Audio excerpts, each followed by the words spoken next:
How do ants can be everywhere? Ants have colonized almost every landmass on Earth and can survive at the extremes of the natural world. In the Sahara Desert, shiny silver ants search the scorching desert sands to scavenge corpses of heat-stricken animals before racing back to their nests to avoid overheating themselves. At the opposite extreme near the Arctic Circle, thatch ants build and live in their own centrally heated, rotting compost heap. Furthermore, there are no truly aquatic ants.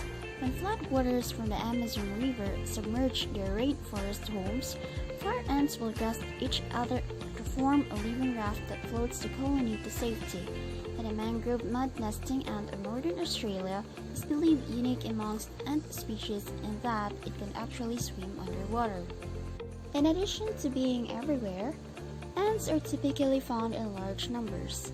Large ant colonies can contain millions, if not billions, of individuals.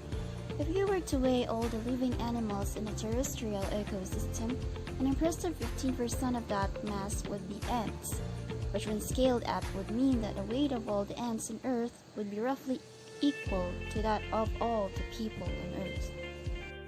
This abundance of ants around the world, which outnumber us 1.5 million to 1, makes them a dominant force in nature.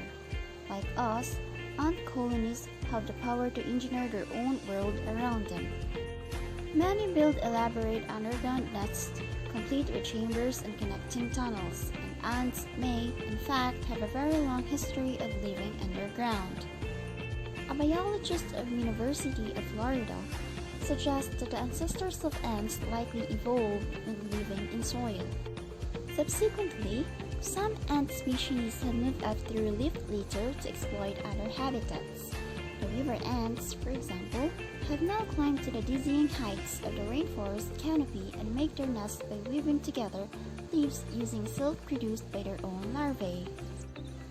Ants can have such a big impact in the world around them because they work together and share out the jobs between them. Males in ant colonies tend to be short-lived and only serve one purpose, but female ants make up the bulk of the colony and fulfill different roles. Queen ants are responsible for reproduction and are larger and have wings. Worker ants are smaller and wingless and devote themselves to building the nest and feeding the young larvae. A few ant species, typically those that live in the tropics, have other castes of female ants with bodies adapted to much more specialized roles. The soldier caste use their large and powerful jaws to protect the rest of the colony, while some honeypot ants are overfed to the point that their abdomens become distended and bloated with food and are used as living larder. However, having a specialized body shape to match a specialized job within a colony appears the exception rather than the rule.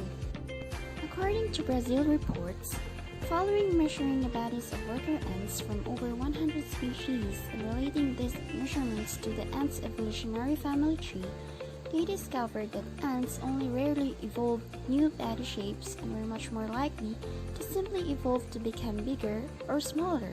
However, from a recent work conducted by Dr.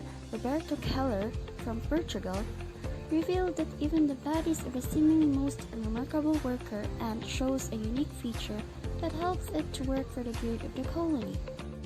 Again, they measured over 100 ant species but looked at both workers and queens. This revealed that workers have a disproportionately larger neck than the queens of the same species. Taking a closer look by dissecting the necks of some workers and queens, Keller and colleagues revealed that a worker ant's necks contained powerful muscles and skeletal parts that had not seen in other insects. The strengthened neck appears to be an adaptation that allows workers to perform their famous feats of strength and lift and carry objects many times heavier than themselves. Ants are innovations that contributed to the evolutionary success of the world, yet mighty creatures.